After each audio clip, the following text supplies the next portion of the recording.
it's such a deep emotional experience that you can really connect with yourself. And especially if you're someone who lives on other people's terms and tries to, make sure that everything is done, make sure that other people are happy, make sure that, you're managing everything anywhere.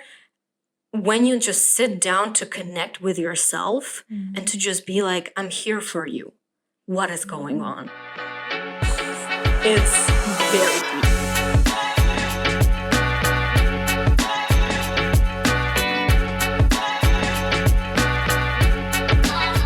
Welcome back, everyone, to another Friday coffee chat. We're sitting here with Tina.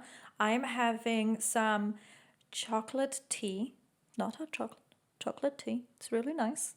What are you having? I am having some green tea this time. Nice. I have a thing lately with jasmine tea. Yeah. Like jasmine green tea. I think it's becoming an obsession. I've But I'm noticed. not, I'm a bit like, I don't know why, but like a nicely brewed jasmine tea, but the one that is not too strong, but also not the one that's too watery. Mm-hmm. Oh my God. The 10 out perfect cup 10. of jasmine. I'll have it for you here. Please. One of the next times. Otherwise, I can also bring it because, like, I bought, I think, I don't know, like maybe 200 grams of like this jasmine tea. I don't know when I'm gonna get through it because I have a lot of tea, but it's hitting the spot. Sometimes it really does. It's really nice, especially with food. I feel like it just goes so well. Or Like as some a cup by cookies. itself. So good. Well, you guys, I'm very excited for this episode because this episode, I actually get to ask the questions to Tina and ask her all about her experience with journaling every single day for a whole month. So I'm really, really curious to hear how it went for you. Yeah, this is part of our trying out well-being trends series where we try out well-being trends for a month and then have a chat about it. So I tried journaling for a month and it was quite eye-opening, I think. And the nice part is that Eleni and I haven't talked about the trends that we tried. So I know just as much as you do. So everything that I've seen are just, the reels that Tina posted on our Instagram, TikTok, and YouTube about her experiences week by week. But the details, I have no idea about. The details we shall find out now. We will dive into it actually right about now. Yeah. So the first question, what inspired you to try journaling every day for a month? I think just in general, I have a lot of thoughts. And these thoughts are not always to my benefit. Mm-hmm. And this is something that I noticed. Like, I have thoughts that are, very encouraging and very supportive of me and what I'm doing on a daily basis.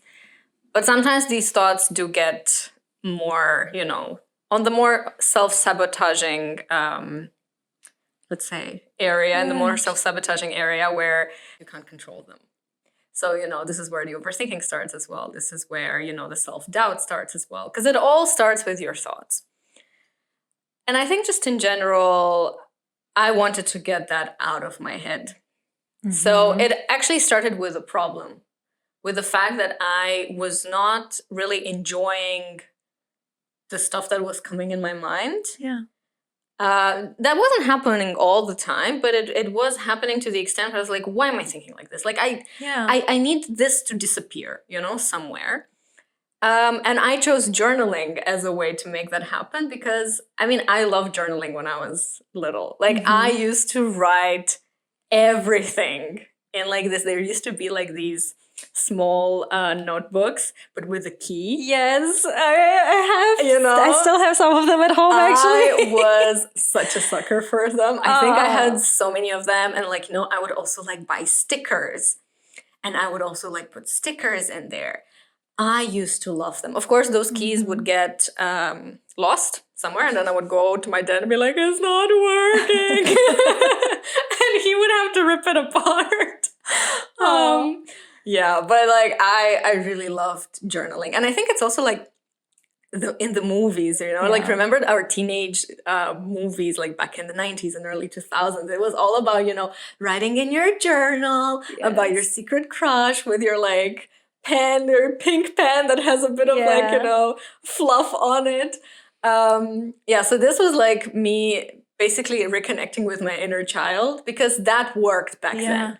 It really did work. I used to write everything. At some point, I even started a book and I called it my top secret book. And it was about me and I was the main character.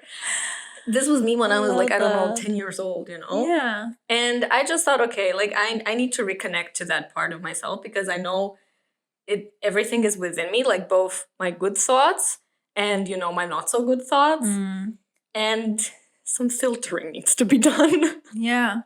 So journaling then wasn't part of your everyday routine the last few years, from what I understanding then? Sporadically, really. Like I remember I started journal. I used to journal whenever I felt bad. Right. But I really needed to feel very bad. Like it would be kind of like a therapy moment for me, just to if I would have just a lot of emotions. I remember when COVID started, there's a lot of uncertainty and a lot of things just piled up. And I remember writing back then, but it happened sporadically only when I was feeling bad. So it was just a coping mechanism, basically. It started as a coping mechanism, but then it transformed into something else. Okay, so there was like, okay, what can I try? What well-being trend can I test? And like, then you looked at, okay, what is happening kind of in my life and what could, I wanted to try it actually. I wanted to reconnect to that part of me for a long time because I actually enjoy writing. Yeah.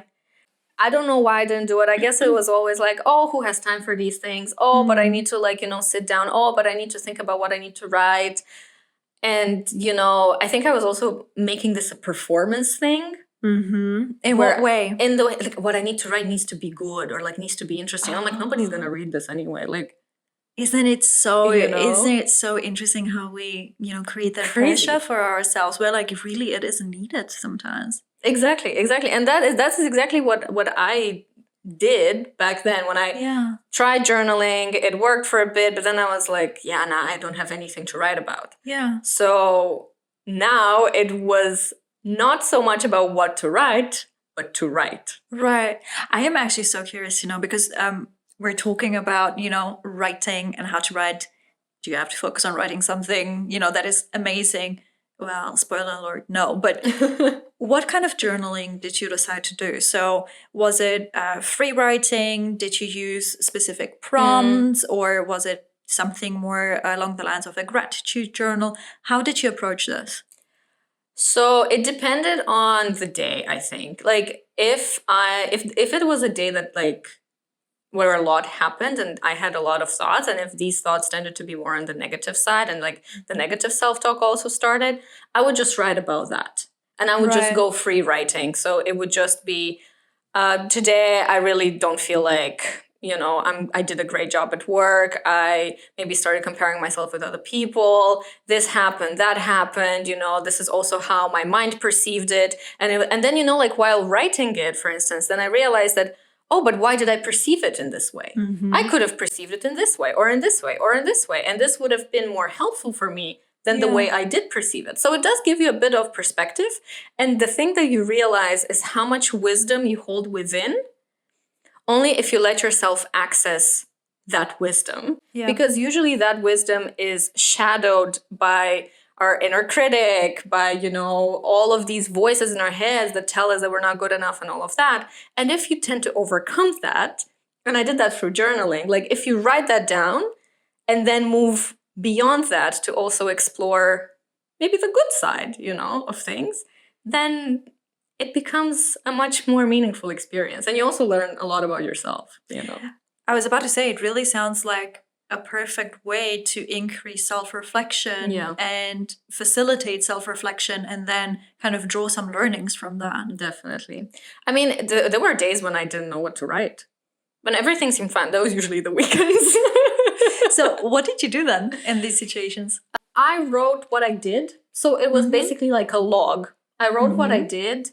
I also wrote what I enjoyed, what I was grateful for. I reflected on, for instance, what gave me energy that day. So it really depended on, I really tried to not put a lot of pressure into writing a whole page or Yeah. like 2 pages. Sometimes it would be just 2 sentences, Yeah.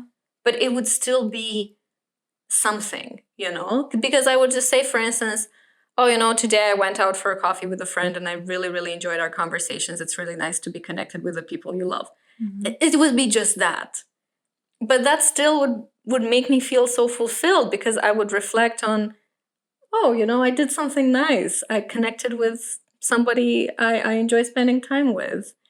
And that would just be it. I did use Pinterest prompts that I found. So I just have like a list of journaling prompts saved. But they were usually like, if I had more time to write. Right. And that wouldn't happen in the evenings. Because, if, for instance, like I would have my morning coffee on the weekends and then I would have a bit of time, then I would use the journaling prompts that I found, let's say, on Pinterest to just reflect on some questions. Maybe questions that, tend to connect with my current thoughts or like the challenges that I'm experiencing. But that can really help to also discover yourself more, I think. This actually really ties into my next question because I was wondering, how did you make sure that this new habit of journaling every day fit into your schedule, especially considering just, the daily, everyday chaos and everything that is going on? And B, what was the time of the day that worked best for you? Or was it maybe alternating? That's a good question.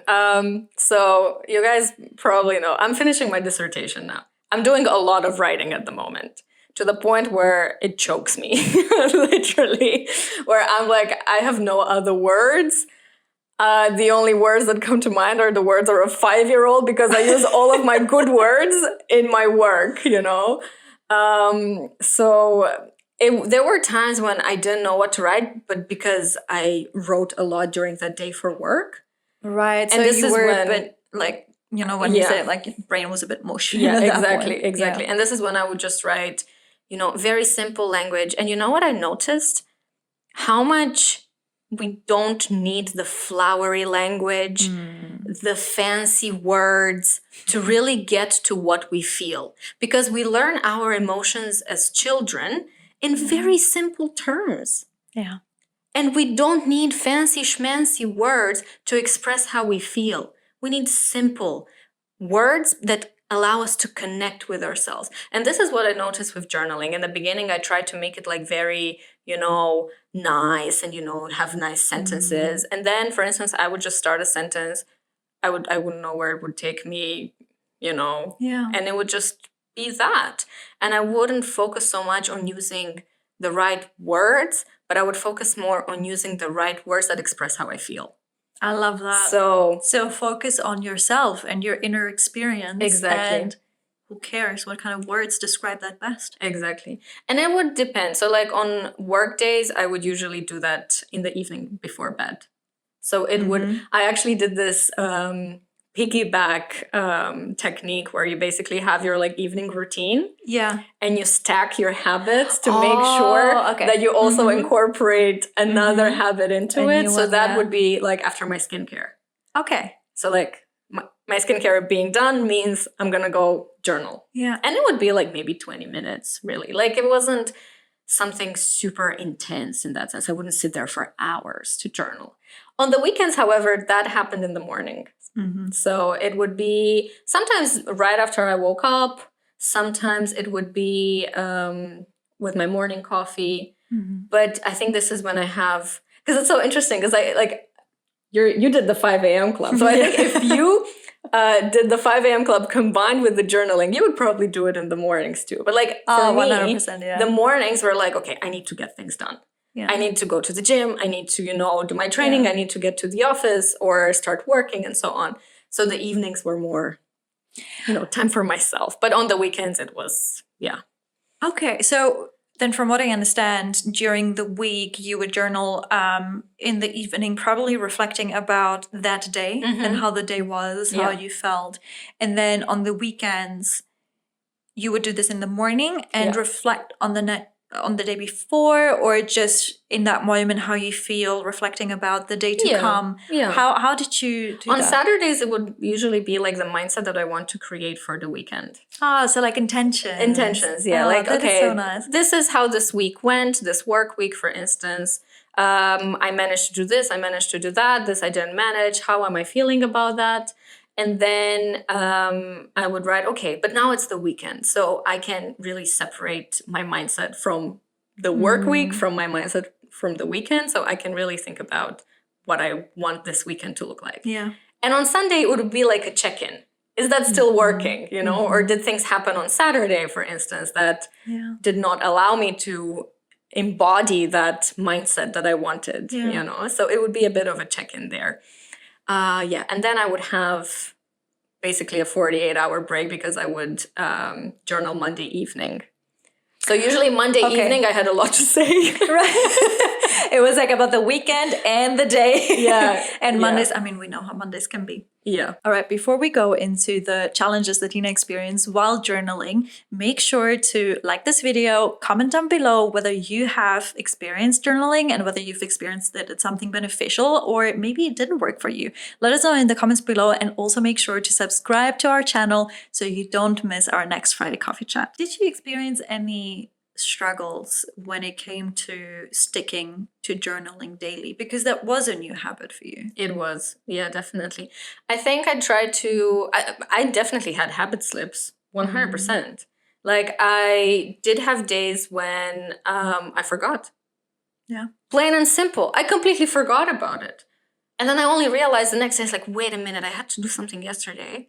And then it only clicked like, that. But I mean, we know from research that if you skip one day, it's not going to affect your performance on this habit. It's not going to impact how or whether this habit sticks. So it basically, I was trying to be more self-compassionate, and I was just trying to just tell myself, it's okay, we can just retake this today and it's fine. But forgetting was a thing. Yeah. I feel like this is a common experience. It seems that both of us had while we were trying these new habits for those 4 weeks, just this realization that things do take time and it's not going to be perfect, and it doesn't have to be perfect, and we can still, you know, enjoy the benefits of this new habit. I think I would separate like the challenges that I encountered into quantity and quality. So in what way? Okay. In the sense of like quantity wise, sometimes I would forget. Okay. But I have to like confess, sometimes I would be so tired, my brain would not even, it was blanking, like completely blanking. And I would open the journal, I would look into it, I wouldn't know what to say. And sometimes I have like just the date and nothing else. Because I would just stare at it and I would just be like, I don't know what to say. And that's fine. I think that's okay. Because sometimes you just need like, this thing cannot go 24/7. This thing meaning the brain, for those who are listening. It's okay. So like in terms of quantity, this was a challenge, definitely. In terms of quality, as I said in the beginning, I stopped making it a performance thing. Yeah. And I just focused on putting things on paper. Sometimes I cried. Like sometimes there were moments where it was such a deep experience where you kind of like, and it was with free writing more so than with prompts.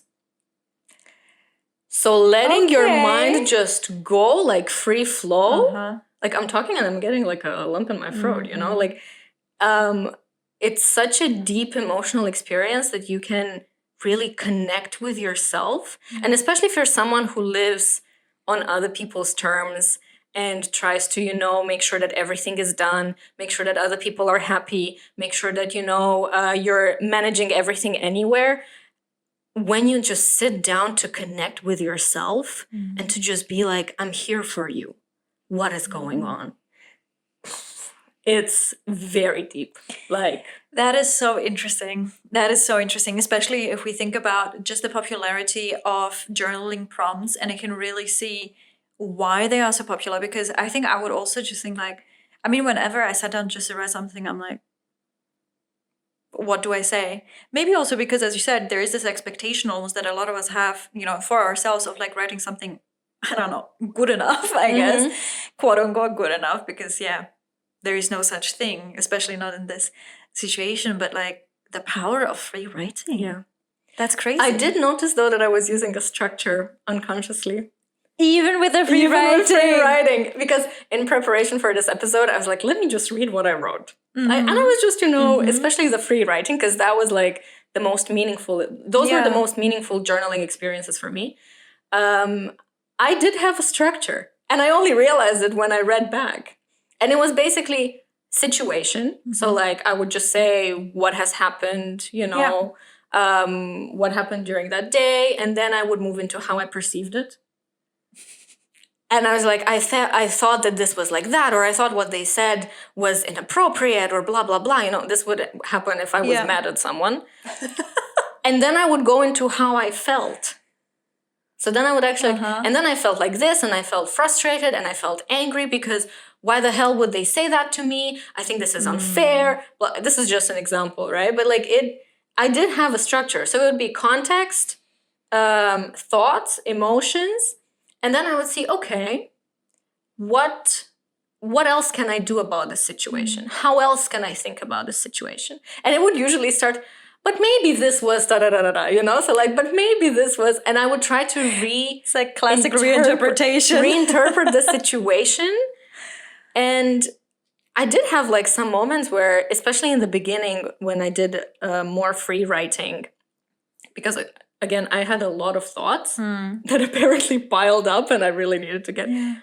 I realized that for the longest time, I also didn't do journaling, not because of constraints. That was an excuse. But I didn't do journaling because I was afraid of my thoughts. So I was not ready to meet them, It really does sound like therapy. Yeah. And it was very emotional and very deep in that sense. Yeah. And like, you really get to know who you are, I think. And you realize that you actually like that person. And, And isn't that beautiful? Yeah. Like really genuinely saying this about yourself after you have dealt with, the most emotional, most raw side of yourself. Exactly. And you stop judging yourself as much. Exactly. And then sure, maybe sometimes you wish you did things differently when you write things down like about a certain situation.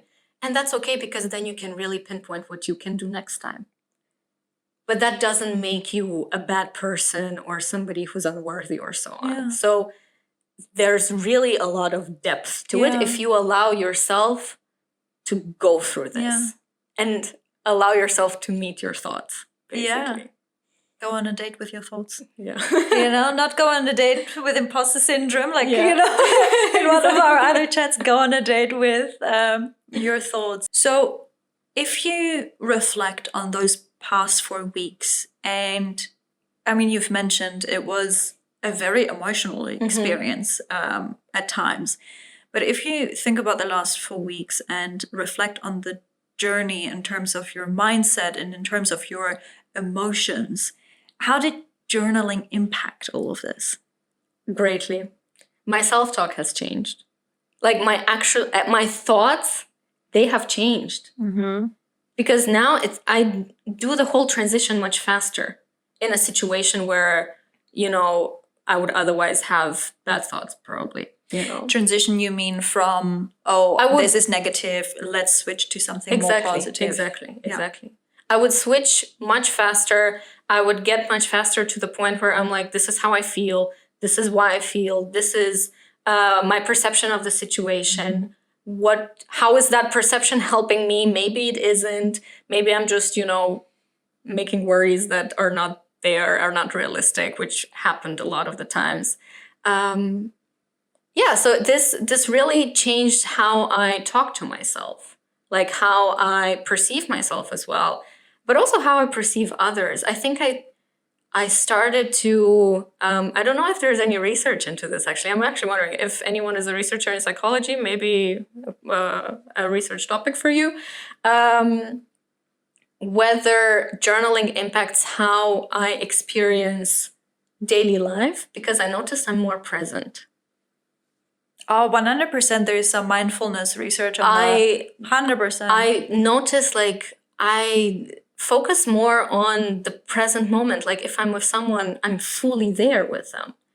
My mind doesn't wander as much because it has nowhere to wander, because everything that was on paper, everything that my mind had to wonder about was on paper or would be on paper. So I would be able to live in the present moment. And especially with spring now, like, I would just go and have a walk in nature and truly be there. And, like just no mind wandering, nothing. No busy thoughts, nothing. It was so peaceful. It was so peaceful. Okay, you have just convinced me to try this as well.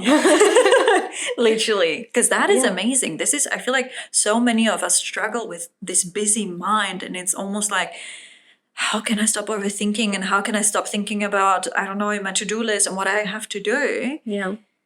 And just being present. That sounds like the dream. Yeah, it really helped. But also to just see, other people. Like, I would, for instance, spend time with my partner or with friends, and I would totally be there. And I would be more present in the sense I would observe them. I would treat them with more empathy because I allowed myself to treat myself with empathy during the journaling experience.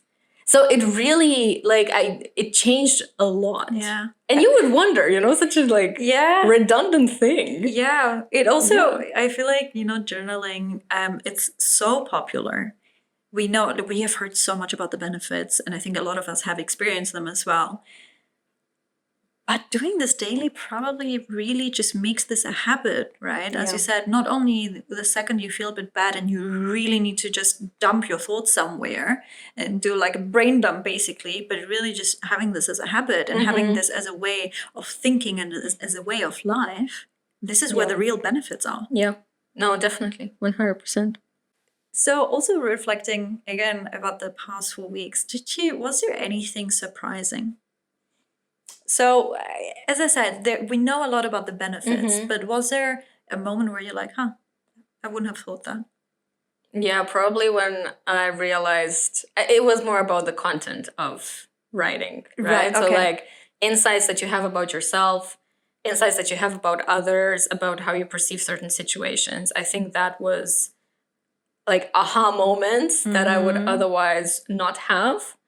But then again, it is about allowing yourself the space. Yeah. Because if you're in that space and you hold that space, a lot of things can happen, you know? And then you can get to a point where like, oh, that is interesting. Yeah. I didn't know I would think that way. Yeah. Where is this coming from, So it was basically mirroring myself. Like my writing would mirror myself. And I think that was the aha moments. So you discovered new things about yourself. Yeah. Self-discovery is huge with journaling, I think. I was also wondering, completely different topic now, actually, but I forgot to ask that at the start. We saw in the reels that you posted that you used like an actual journal, like pen to paper type of thing. You didn't use a digital journal. No. Was that a conscious choice? Was that, I don't know, did you think about that? Was there a reason behind that you preferred the pen on paper type of writing rather than something digital? That's a very good question. My answer to that would be that I think I was trying to reconnect with my inner child because I got a paper journal. Yeah. And I really was looking for something that is, just for journaling. So like it would be just a notebook for journaling and I wouldn't put anything in there. Like I wouldn't write my to-do list in there, And I was looking for something that is very easy to carry, that would be, comfortable. And I also got a special pen for like journaling. A journaling pen. Yeah, and I would only use that pen for journaling, not for anything else. And the pen is Please tell me it has the pink fluffy. No, it has. It's so the cap is the head of a corgi dog. Oh, it's so cute. And then it says "feeling gorgeous." Where did you find this? This is amazing. I at a bookstore, and I was like, "This is it." And I think I saw that pen, and I don't know, it spoke to me, you know. And I was just like, yeah. And I think looking back now, I think I was just trying to reconnect with my inner child, because this is where we learn about the world and about emotions and about our thoughts and other people. And even basic things like buying a pen that is just cute and maybe a bit childish did allow me to do that. So it was a conscious choice.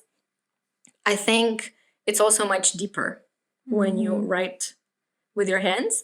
And I also mentioned that in a reel.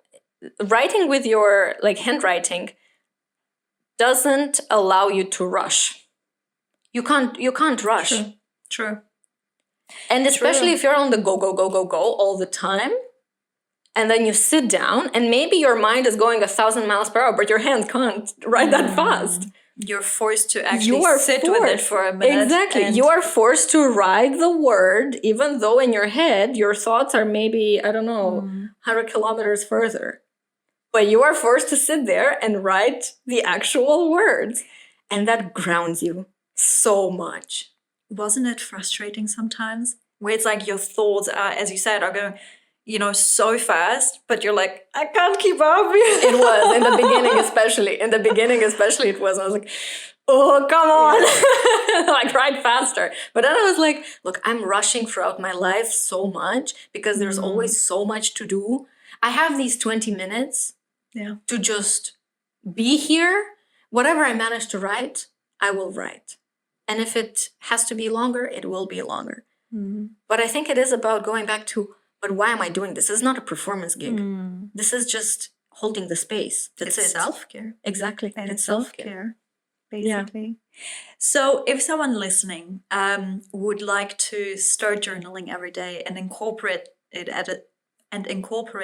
as a new habit, what is one advice you would give them on how to do this more seamlessly or more easily? First of all, probably, I don't think I would have one advice because I think I would have a list of things, but don't beat yourself up if things don't go as planned or if you have nothing to write about. There's always, Pinterest prompts that you can use. You can use social media. There's a lot of journaling prompts there as well. So there's always stuff to write. And the nice thing is that, there's always stuff to discover about yourself, even when you think there isn't. So I think approaching journaling with curiosity and just with, let me get to know this person. Who is this? Especially if you feel like you have been living a lot on this autopilot, or if you feel like, as I said, you're doing a lot of things for other people or for work, and maybe you lack time for yourself. Approach journaling with curiosity, because you will be amazed at, who you are, and you will be amazed at what you discover about yourself. Yeah, maybe also this helps to take away that feeling of it's yet another task or another chore even. It does. Yeah. But it's a mindset thing, right? So don't approach it as I have to do that. If that is the mindset you come into journaling with, then just don't do it on that day. It's better to skip it. It really aligns well with what you said in the 5 a.m. club episode. If it sacrifices something basic, like sleep, don't do it. Yeah. And it's the same with journaling. If you go in there with the mindset this is yet another thing I need to do, I don't even know what to write about, I'm so tired, just skip that day. It's okay. It's okay. You can just write the date and see if anything comes out. And if nothing comes out, it's fine. It's not a performance. Yeah. So after 4 weeks then, what is the verdict? Do you see yourself continuing to journal? And if so, how often? would you keep doing it daily, or maybe an adjusted version of it? I think I would like to continue it. I would like to also continue incorporating more positivity into it. Not force positivity. So not like, oh, today I'm grateful even though I feel like crap, you know? Like That's not the point. That's not the point, exactly. But to just not only use it as a coping mechanism when shit goes down, basically, but use it as a daily companion, you know? And I think using it as a daily companion will also kind of make me look at things more neutrally in that sense. Yeah. Helps you to get back to baseline. Exactly. Because as I said, like before I used to journal only when, you know, bad situations happen, or when I felt anxious, when I felt afraid, or when I, you know, all of these insecurities like kind of surfaced. But now I just want to really focus on what has been happening. What am I feeling? Maybe some days I'm actually feeling great. Yeah. And I'm only going to write about the fact that I feel great today. And that's important too. And that's important too, yeah. So I'll definitely take this further. You know? I love that. Well, you guys, we really hope that this episode gave you a bit of a glimpse on how it might be, how your experience might be if you start journaling every day. We also hope it inspired you to consider journaling as a way to improve your mindset and daily emotional well-being and to reconnect with yourself. So thank you, Tina, also for trying this. I feel like, you know what, these are kind of well-being trends, and like committing to it for 4 weeks, it is an experiment. And it's just nice to hear from someone who has actually done it. Yeah. And I feel convinced that I should start journaling daily too now. We're going to do another interview with you in a month. We're going to do another interview in a month when I started it. But, you know, I am convinced that, you know, it does sound really like something a lot deeper than just writing down some thoughts and that's it. Yeah. It really sounds like this is something that can have true, powerful benefits for a lot of people. So we're really curious to also hear from you guys if you've tried it. Did it work for you, and how did you experience journaling? This is always nice to hear how different people experience it. Yeah. And again, you know, as also, you know, in our chat about the 5 a.m. club, it really comes down to when you're trying something new, be kind to yourself, be self-compassionate. Don't strive for perfection because that doesn't exist, and it doesn't have to be perfect to be amazing. An amazing experience 100%. Still. So you guys, if you've loved this episode, you can support our Friday Coffee Chats by buying us a virtual coffee. You can find the link to that in the episode description. And if you've loved this episode, make sure to share it with a friend so that they can also hear all about, you know, how journaling can actually work for you and how they can implement it realistically into their day-to-day routine. See you next time. Bye.